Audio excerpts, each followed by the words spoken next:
사랑하는 전성기 성도 여러분, 한 주간 평안하셨습니까? 성장에서 가정에서 예배드리는 우리 전성기 식구들 가운데 하나님의 놀란 임재의 은혜가 임하기를 간절히 소망합니다. 오늘 본문 말씀을 통하여서 우리 복음 전도의 나비 효과라는 제목으로 함께 은혜를 나누고자 합니다. 나비 효과 여러분들 잘 아시죠? 영어로 버터플라이 이펙트라고 부르는 이 말은 기상학에서 처음 쓰여진 말이라고 합니다. 1961년 이 미국의 에드워드 로렌츠가 이 기상 관측을 하다가 생각한 이 원리는 훗날 이 물리학에서 말하는 카오스 이론의 토대가 되었다고 합니다.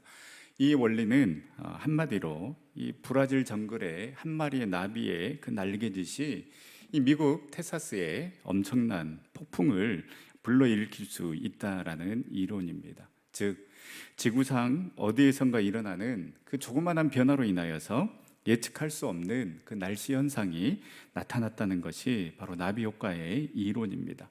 처음에는 기상학에서만 사용하다가 점점 사회 전반에 걸쳐 확대되기 시작했습니다. 지금은 거의 모든 분야에서 이 나비 효과를 이야기를 합니다. 나의 작은 그 행동 하나하나가 미치는 영향력이 엄청나다라는 것이죠. 물론 긍정적인 효과도 있지만 부정적인 효과도 나타날 수 있습니다. 우리가 버리는 쓰레기 아무것도 아닌 것 같지만 그것이 미치는 파장은 엄청납니다. 남기는 음식도 마찬가지입니다. 한마디의 말도 마찬가지입니다. 이 한마디의 말이 누군가를 살리기도 하고 누군가를 죽이기도 합니다. 이러한 나비 효과는 신앙생활에도 잘 나타납니다. 나 한 사람의 작은 섬김, 헌신이지만 그러나 그 작은 섬김, 헌신이다 할지라도 그 영향이 미치는 효과는 엄청납니다. 정성을 다해 드리는 헌금이 미미해 보이지만 이것이 마중물이 되어서 상상하지 못하는 결과를 경험할 때가 많이 있습니다. 성경에서 이런 나비 효과를 찾는다라면 엄청 많이 찾을 수 있습니다. 한 사람의 순종, 한 사람의 결단, 한 사람의 기도로 말미암아 한 공동체가 그리고 한 가정이, 한 민족이 살아나는 기적의 경험은 성경 곳곳에 기록이 되어 있습니다. 그들은 그냥 순종했을 뿐입니다. 그 말씀을 쫓아서 따랐을 뿐이고 헌신했을 뿐입니다. 그런데 그 순종과 결단, 헌신을 통하여서 본인은 상상하지 못했던 그 놀라운 일들이 일어났음을 성경은 우리에게 말하고 있습니다. 아브라함의 순종이 그렇습니다. 하나님께서 아브라함을 부르시고 너로 큰 민족을 이루게 해주겠다. 아브라함은 큰 민족을 생각하며 그의 본토 친척 아버집을 떠나지 않았습니다.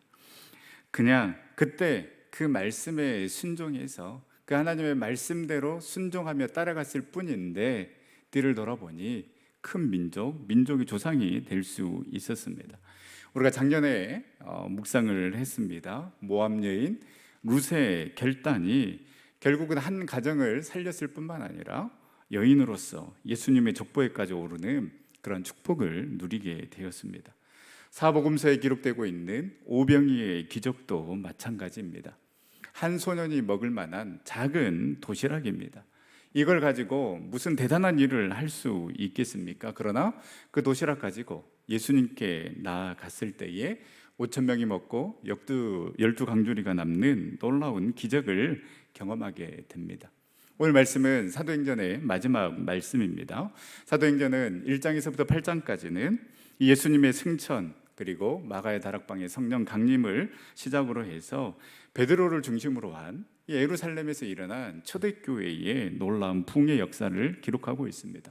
그리고 9장에서는 이 사울이 회심을 하게 됩니다. 그리고 13장부터 시작되는 바울의 전도 여행을 통해서 온 유대와 사마리아와 땅끝까지 복음이 전파되는 그 놀라운 기적을 기록하고 있는 내용이 바로 사도행전입니다. 수많은 기적들이 일어났습니다. 안진뱅이가 일어나고 3,000명, 5,000명 회개하는 역사가 일어났고 옥문이 열리고 죽은 자가 살아나는 기적이 있었습니다. 이 중심에 예수님의 제자들이 있었고 사도 바울이 있었습니다. 이쯤 되면 사도행전의 마지막은 이 복음을 통하여서 바울이 갔던 그 로마에도 놀라운 복음의 역사가 일어났다더라 라고 부흥의 역사가 일어났다더라 이렇게 끝나면 그 말씀을 읽는 우리도 굉장히 기분이 좋고 뭔가 전도할 만하고 선교할 만하지 않겠습니까? 그런데 오늘 말씀에 보면 사도행전은 바울이 새방에서, 말이 새방이지 감옥이나 마찬가지입니다. 가택연금을 당한 그 새방에서 복음을 전하며 사도행전이 마무리되는 걸로 그려지고 있습니다. 드라마로 치면 완전히 허무 드라마입니다. 박진감 있게 내용도 탄탄하게 잘 진행이 되다가 막판에 갑자기 주인공이 죽거나 모두가 해피엔딩으로 끝나는 것을 원했는데 의문만 가득 남기고 종영하는 드라마가 있습니다. 최근에 25, 21 드라마가 그랬습니다. 전혀 모르는 그러한 태도로 이렇게 말씀만 보고 기도만 하십니까? 이 드라마가 이 전주를 배경으로 촬영을 했고요. 또 내용도 너무 재밌고 또 감동도 있고 또 배우들의 연기도 탄탄해서 관심 있게 봤는데요. 이 마지막을 향해 가면서 이 모든 사람들이 제발 주인공 남자와 이 주인공 여자가 결혼을 했으면 좋겠다고 해피엔딩을 원했지만 이 마지막 회는 이 주인공 남자는 어떻게 된 건지, 주인공 여자는 어떻게 결혼을 하게 됐고 그의 딸은 누구의 딸인지 정확하게 결론을 안 내리고 끝나자 그 전까지는 내 생애 최고의 드라마다라는 찬사가 대부분이었는데 이 마지막 회가 이렇게 허무하게 끝나고 난 다음에 이 작가는 퇴출시켜야 된다. 시작은 창대했으나 끝은 허무했다라면서 난리 아닌 난리가 났었습니다. 사도행전의 하나님 나라 운동은 이 초자연적인 오순절 성령 강림으로 시작했다가 그 마지막은 이 소박한 바울의 새방에서 복음을 전하는 모습으로 마무리되고 있습니다. 바울의 입장에서 보면 내가 이 새방에서 복음을 전하려고 그렇게 힘들게 로마로 왔을까? 세상의 눈으로 보면 완전히 실패자의 모습이라고 할 수 있습니다. 이 로마의 새방에서 성경을 가르치고 복음을 전하는 이 바울의 모습은 사도행전 2장의 성령 강림과 3,000명이 회개하는 5,000명이 회개하는 이 베드로의 오순절 설교 장면에 비하면 너무나도 소박하고 극적이지도 않습니다. 그러나 사도행전의 저자는 이 모습을 통하여서 하나님의 나라가 어떻게 시작되는가를 보여주고 있는 것입니다. 한 평에서 통하는 그 진리는 만평에서도 통하게 되어 있습니다. 10명에게 통하는 지도력은 10,000만인에게도 통하게 되어 있다는 것입니다. 여러분, 로마를 변화시킨 그 놀라운 부흥은 바로 오늘 말씀, 바로 이 조그마한 새방에서 출발했음을 우리는 기억해야 합니다. 그러면 어떤 사람이 이 복음의 능력을 경험할 수 있는가? 어떤 사람을 통하여서 이 하나님의 놀라운 역사를 만들어 가시는가를 생각해 보며 은혜를 나누고자 합니다. 첫째는 확신이 있는 자를 통하여서 하나님의 이 복음의 역사를 만들어 가시는 것입니다. 어떠한 확신입니까? 어떠한 믿음입니까? 먼저는 하나님의 일하심에 대한 확신이 있는 사람입니다. 나는 작은 한 발을 내딛지만 그 가운데 함께 하시는 하나님, 그리고 그 하나님의 일하심을 믿고 나아가는 그 사람을 통하여서 하나님은 역사하신다라는 것이죠. 이 확신이 없다면 우리는 움직일 수가 없습니다. 왜냐하면 움직이기 전에 먼저 두려움이 몰려오기 때문입니다. 걱정이 앞서게 되고 문제가 먼저 보이기 때문에 그렇습니다. 그래서 계속해서 두려움 때문에 머물러 있다 보면 우리는 뒷걸음칠 수밖에 없다라는 것이죠. 그러나 하나님의 함께하심, 하나님의 일하심을 믿는 자는 다릅니다. 그 하나님의 일하심과 하나님의 능력을 믿고 작은 걸음, 첫 걸음을 내딛습니다. 비록 나는 작은 발걸음 내딛지만은 그 가운데 하나님께서 일하시면 그 시작이 놀라운 변화를 가지고 올 수 있다라는 그 믿음이 있기 때문에 작은 첫 발을 내딛는 것입니다. 이스라엘 백성들이 이제는 가나안 땅을 향해 나아갑니다. 요단강이 그들 앞에 놓여 있습니다. 막 출애굽을 했을 때, 모세가 지도자였을 때에는 그들 앞에 홍해가 있었습니다. 애국 군대가 쫓아옵니다. 그래서 하나님께서는 원망하고 불평하는 그 백성들에게 밤새도록 동풍을 물러가게 하셔서 모세가 지팡이를 내밀었을 때에 그 홍해를 가른 다음에 이스라엘 백성들을 건너게 하셨습니다. 그러나 이제 이스라엘 백성들이 가나안 땅에 들어왔습니다. 이제는 그 가나안 땅에서 전투를 해야 되고 그 가나안 민족과 힘써 싸워서 이겨야 되는 것입니다. 그러면 정말 그 출애굽했을 때의 그 믿음으로는 이 가나안 땅을 정복할 수가 없습니다. 그래서 하나님께서 여호수아와 그 이스라엘 백성들에게 요단강을 건널 때에는 그 요단강을 갈라놓고 그들에게 건너가라고 하신 것이 아니라 믿음으로 첫 발을 내디디라고 그들에게 명령하신 것입니다. 그렇게 언약궤를 메고 첫 발을 내딛었을 때에 요단강이 갈라진 줄 여러분 믿으시기를 바랍니다. 하나님께서는 이제는 다른 믿음을 우리에게 요구하시는 것입니다. 하나님의 일하심을 신뢰하고 하나님의 함께하심을 신뢰하면서 작은 걸음이다 할지라도 그 믿음의 첫 발을 내디디라고 저와 여러분들에게 명령하시는 것입니다. 바울이 제수의 신분이지만 로마에까지 올 수 있었던 것도, 그리고 지금 가택연금을 당하여서 비록 새방에 살고 있지만은 소망을 갖고 있었던 이유는 분명합니다. 이 작은 새방에서 나를 찾아오는 그 사람들에게 하나님 나라의 복음을 전하고 거침없이 담대하게 전할 수 있었던 이유는 이 작은 운동, 이 작은 복음이 이 땅 로마를 변화시킬 것이라는 그 원동력이, 확신이 있었고 믿음이 있었기 때문입니다. 하나님께서는 나의 이 작은 발걸음을 통하여서, 나의 몇 사람 안 되는 이 복음의 운동을 통하여서 로마를 변화시킬 것이다라는 그 확신이 있었기 때문에 그는 새방에서 그를 찾아오는 사람들을 맞이하여 하나님 나라에 대해서 거침없이 담대하게 선포할 수 있었던 것입니다. 그 다음에 우리는 하나님 자녀에 대한 확신이 있어야 합니다. 즉 구원의 확신을 말합니다. 하나님의 일하심에 대한 확신은 하나님에 대한 믿음과 신뢰라면 이제는 나 자신에 대한 믿음, 즉 나 자신에 대한 정체성이 확고한 그런 믿음이 있어야 하는 것입니다. 나는 하나님의 자녀로, 하나님의 그 보혈의 피로 말미암아, 우리 주님의 보혈의 피로 말미암아 구원받은 하나님의 자녀다라는 그 확신이 있어야지만이 우리는 말할 수 있고 그 말 가운데에 엄청난 효력과 능력을 경험하게 되는 것입니다.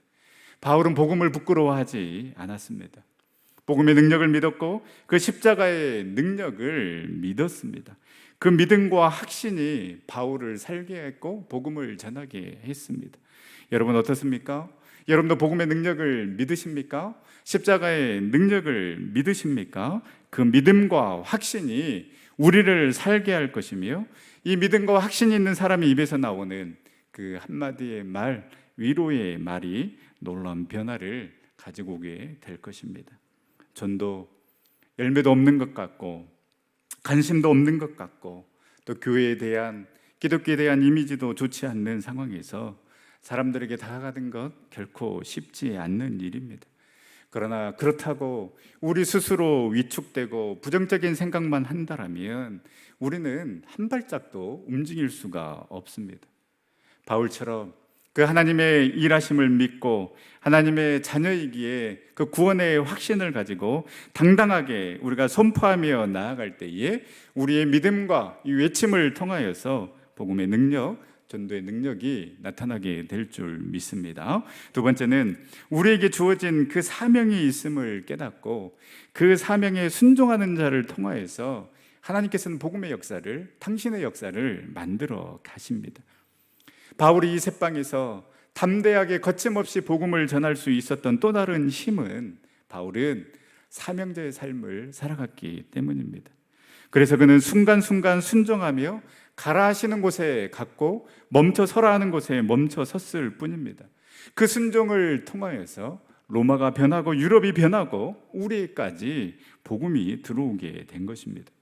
이 바울의 순종과 사명의 길이 어찌 보면 엄청난 나비 효과라고 할 수 있습니다. 바울은 3차 전도여행을 마치고 밀레도에서 이 장로들과 마지막 작별 인사를 합니다. 이 밀레도의 성도들, 장로들이 모두가 말립니다. 당신이 만약에 예루살렘으로 가게 되면 당신은 고통을 당할 것이다. 당신은 죽을 것이다. 애언까지 받았으니 그곳에 가지 말라고 합니다. 예루살렘으로 올라가면 잡힐 것이 뻔히 아는데 왜 가느냐라는 것입니다. 이곳에서 더 열심히 하면 당신이 3년 동안 뿌렸던 그 제자들과 함께 귀한 사역들을 펼쳐나가면 더 큰 열매를 맺지 않겠습니까? 그렇게 바울을 잡습니다. 그러나 바울은 이렇게 이야기를 합니다. 사도행전 20장 24절 말씀, 내가 달려갈 길과 주 예수께 받은 사명 곧 하나님의 은혜의 복음을 증거하는 일을 마치려 하면은 나의 생명조차 귀한 것으로 여기지 아니하노라. 이 사명감을 가지고 감옥에 갇힐 줄도 알고 고통을 당할 걸 줄도 알지만은 이 사명감 가지고 나아가는 사람, 하나님께서 어찌 가만히 둘 수 있겠습니까? 이 사람을 통해서 뭔가 역사가 일어나지 않겠습니까? 프랑스 작가 장지오노의 나무를 심는 사람, 여러분 책 다 읽어보셨을 것입니다. 이 책은 한 사람이 엘제아르 부피에라는 이 노인을 만나면서 1인칭 관점에서 이 노인을 바라보며 내용을 전개해 나갑니다. 이 노인은 지금 자신이 살고 있는 이 마을에 물이 없고 이 마을이 황폐한 이유는 나무가 없기 때문이라는 것을 알고 묵묵히 나무를 심습니다. 어느 정도냐? 치열한 그 고독과 싸우면서 말하는 것조차 잃어버렸을 정도로 책의 표현을 그대로 표현하면 말할 필요조차 못 느꼈을 정도로 묵묵히 이 나무만 심는 한 길을 걸어가는 이 노인으로 인하여서 이 황폐했던 마을은 놀랍게 변화가 됩니다. 3명밖에 살지 않았던 이곳이 이 노인의 땀과 노력으로 말미암아 마을은 행복을 되찾게 되고 이 떠났던 사람들이 다시 마을로 돌아오게 됩니다. 그래서 3명밖에 남지 않았던 이 마을이 이제는 10,000명이나 되는 그 사람들이 살게 되는 마을로 변화되었다는 것입니다. 정말로 무의미해 보입니다. 이 무의미해 보였던 한 사람의 작은 행동이 사명감을 가지고 나무를 심는 그 사람을 통하여서 놀라운 변화와 행복을 가져다 주었습니다. 나 한 사람이 소명을 깨닫고 비전을 깨닫고 그 일을 무식할 정도로 꾸준히 해 나간다면 정말 무의미해 보이고 아무것도 아닌 것 같아도 하나님께서는 그 사람을 통하여서 놀란 역사를 만들어 가시는 줄 여러분 믿으시기를 바랍니다. 여러분, 우리가 하나님의 자녀가 되는 순간 우리는 또 다른 사명, 또 다른 의무를 갖게 됩니다. 바로 그 사명은 우리 주님께서 사셨던 삶, 복음을 전하는 전도자의 삶을 살아가는 것입니다. 왜 그렇습니까? 받은 은혜가 있기 때문입니다. 나를 너무나도 사랑하시고 그 하나님의 자녀 삼아주신 그 은혜가 크기 때문입니다. 정말 보잘것없는 자임에도 불구하고 사랑하여 주시고 너는 내 아들이라고, 너는 내 딸이라고 말씀하시면서 포기하지 아니하시고 참으시면서 잠잠히 사랑하여 주셨던 그 주님의 은혜를 우리 모두가 받았기 때문에 우리는 복음 전도자의 삶을 살아가야만 하는 사명 다 가진 자인 것입니다. 바울이 잠잠할 수 없었던 이유, 그 사명자의 길을 걸어갈 수밖에 없었던 이유는 바울 스스로 고백했던 것처럼 나는 비방자요 박해자요 폭행자였지만은 그러나 하나님 이런 나를 하나님께서 자녀 삼아주시고 제자 삼아주셔서 그 복음을 전하는데 쓰임받게 했던 그 은혜가 너무나도 컸기 때문에 바울은 복음 전도자의 삶을 살아갔던 것처럼 저와 여러분들의 삶도 이 사명을 깨닫고 복음 전도자의 길을 걸어갈 수 있는 우리 전생의 모든 성도님들이 다 될 수 있기를 간절히 소망합니다. 지금 저희는 이 부활절 절기를 보내고 있습니다. 이 부활절 절기는 이제 지난 주일 예수님께서 부활하시지 않았습니까? 그냥 사셨네 그 하루로 끝나는 것이 아니라 부활 기쁨의 50일 절기라고 해서 성령 강림 주일까지 우리가 그 예수님의 부활을 생각하며 우리의 삶의 현장에서 부활을 살아가는 그러한 절기가 바로 이 부활절 절기입니다. 이 부활절 절기 우리가 어떻게 보내야 하겠습니까? 그 예수님의 부활이 나와 상관이 있다라면 이제는 내 삶의 자리에서 그 예수님과 함께 부활의 삶을 살아가야 되는데 부활의 삶을 살아간다라는 것, 여러분 어떻게 우리가 부활의 삶을 살아갈 수 있겠습니까? 바로 부활 증인으로 증인의 삶을 살아가는 삶이 바로 내 삶의 자리에서 우리 부활하신 우리 주님과 함께 부활을 살아가는 그런 삶의 모습인 줄 믿습니다. 우리는 오늘 이 새생명 전도주일 발대식을 가지면서 잃은 양을 찾고 또 태신자를 작정하면서 어찌됐든 한 영혼 우리 주님 품으로 인도해 보고자 힘쓰려고 합니다. 지난 2년 동안은 코로나 때문에 이 모든 것들이 다 용서가 됐습니다. 그러나 이제는 핑계댈 것이 없습니다. 영상으로 예배를 드리는 분들, 이제는 좀 현장에 나와서 또 이 성전에서 예배 드릴 수 있도록 우리가 권면해야 될 것입니다. 또 이런 저런 이유로 쉬고 있는 분들이 참 많이 있습니다. 이제는 우리가 동원할 수 있는 그 모든 방법들을 총동원해서 연락하고 다가가야 합니다. 그리고 이제는 와 보라고 자신 있게 이야기할 수 있어야 하지 않겠습니까? 우리가 확신이 있어야 그 사람들에게 전할 수 있는 것 아니겠습니까? 와 보라고 자랑할 것 없으면, 정말 자랑할 것이 없으면 우리 교회 목사님 키도 크고 목소리도 좋더라고, 거짓말 좀 못해서 얼굴도 잘생겼더라고, 절대 지옥 안 갈 줄 믿습니다.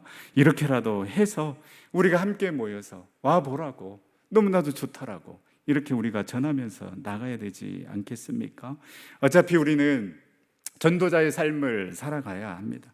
그런데 이렇게 교회에서 해보자라고 하니 어떻습니까? 뭐 이런 거 해야 되나? 뭐 전도한다고 되나? 이러한 불평할 것이 아니라 때를 얻든지 못 얻든지 우리는 전하고 결과는 하나님께 맡기는 그 복음 전도자의 삶을 살아갈 때에 이 삶을 통하여서 우리도 뜨거워지고 또 하나님의 일하심을 경험하는 삶을 살아가게 될 줄 믿습니다. 세 번째는 하나님의 역사, 복음의 역사는 바로 이 일상의 소중함을 아는 자, 현실에 충실한 자를 통하여서 만들어간다라는 것입니다. 사도 바울은 로마에 가야 되겠다라는 그 부푼 꿈을 가지고 예루살렘으로 올라갔습니다. 여러 위기의 순간을 거치면서 로마에 도착했지만 그는 지금 감옥에 가택연금을 당하여서 셋방에 갇혀 있습니다. 할 수 있는 것이 아무것도 없는 것처럼 보이는 지금, 하나님 나를 이루려고 이 로마 땅에 보냈습니까? 라고 질문할 수 있는 질문이 최선의 질문처럼 보입니다. 그러나 바울은 항상 감사함으로 지금 여기의 삶을 살아왔습니다. 지금까지의 삶을 통해서 바울이 확신한 것은 내가 계획을 세우지만은 그러나 그 계획과 비전을 인도하시는 분은 우리 주님이시기 때문에 지금 여기의 삶을 충실하게 살아가면 된다라는 그 확신이 바울에게 있었습니다. 그래서 바울은 지금 감옥이든 풍랑 가운데 있든 고문을 당하는 현장이든 그는 원망하거나 불평하지 않고 지금 이 순간 하나님께서 나에게 허락하여 주신 그 모든 순간순간들을 감사함으로 받아들이며 묵묵히 그 현실에 충실한 삶을 살아갔습니다. 그리하기에 사도행전 16장에 보면 억울하게 갇힌 그 감옥에서도 바울과 실라는 기도하고 하나님을 찬송할 수 있었던 것입니다. 여러분 어떠한 현실 가운데 있습니까? 그 고통스러운 현실이다 할지라도 그 현실, 지금 나 여기 있음에 감사함으로 고백하며 하박국 선지자의 고백처럼 그럼에도 불구하고 여호와 하나님 한 분으로 만족하며 나아가는 그 사람을 통하여서 하나님께서는 당신의 놀라운 역사를 만들어 가실 줄 믿습니다. 만약에 바울이 하나님 나를 로마로 보냈다라면 그 전도 여행 때 보여주었던 그 놀라운 기적들을 보여주시고 자유롭게 복음을 전할 수 있도록 해서 이 로마를 뒤집어 엎게 해주셨어야지 왜 하나님 내가 이렇게 셋방에 갇혀 있어야 됩니까? 만약에 이런 마음을 가지고 그가 셋방에서 복음을 전하는 그 현실을 무시했다라면 로마는 뒤집어지지 않았을 것입니다. 이 말씀을 준비하면서 이름 모를 한 사람이 생각났습니다. 바로 그분은 저희 아버지에게 성경책을 전달해 준 분이십니다. 그냥 한번 읽어보라고, 저희 아버지가 너무나도 불쌍해 보여서 안 돼 보여서 그냥 한번 읽어보라고 건네준 그 성경책, 아마 그분이 할 수 있는 그냥 작은 행동이었을 것입니다. 그런데 여러분, 그 한 청년이 건네준 그 성경책을 읽고 저희 아버지가 예수님을 믿게 되었습니다. 기적입니다. 우상을 숭배하고 굿하는 데 앞장섰던 저희 할머니 밑에서의 삶이 여러분 불을 보듯 뻔한 삶이지 않겠습니까? 그런데 그 이름 모를 한 청년이 전해준 그 성경책 때문에 아버지의 삶이 변화되었고 목사가 되었습니다. 그리고 그 아들이 태어나면 목사로 바쳐버리겠다라는 아버지의 단독 플레이 때문에 그 아버지의 아들인 사람도 목사가 되고 대전성교회 담임 목사가 되어서 여러분들 앞에 말씀을 전하고 있습니다. 이분이 성경책을 전해주면서 이 사람 목사 만들어야지, 그리고 이 사람의 아들도 목사 만들어야지, 이런 생각으로 전해주지 않았을 것입니다. 그저 불쌍히 여기는 마음으로, 정말 사랑하는 마음으로 할 수 있는 일, 작은 일을 했을 뿐인데 그 작은 행동이 엄청난 나비 효과를 가지고 온 것입니다. 여러분, 하나님의 능력을 우리가 제한하지 않았으면 좋겠습니다. 우리의 생각으로, 우리의 판단으로 이래서 안 되고 저래서 안 되고, 여러분, 그러면 우리는 아무것도 하지 못합니다. 그저 구원받았기 때문에, 하나님께서 나에게 베풀어 주신 그 은혜가 있기 때문에, 오늘 사도 바울처럼 그 하나님의 일하심을 믿고 나를 보내신 그 자리에서 내가 할 수 있는 일을 하며 사명자의 삶을 살아갈 때에, 그래 지금 나 여기 있음에 감사함으로 내가 할 수 있는 일, 그 작은 일을 해 나갈 때에 교회 전도지를 전해주고, 당신 하나님께서 사랑하십니다. 하나님께서 당신을 향한 놀라운 계획을 가지고 계십니다. 우리를 구원하여 주실 분 주님 한 분밖에 없습니다. 힘드시지 않습니까?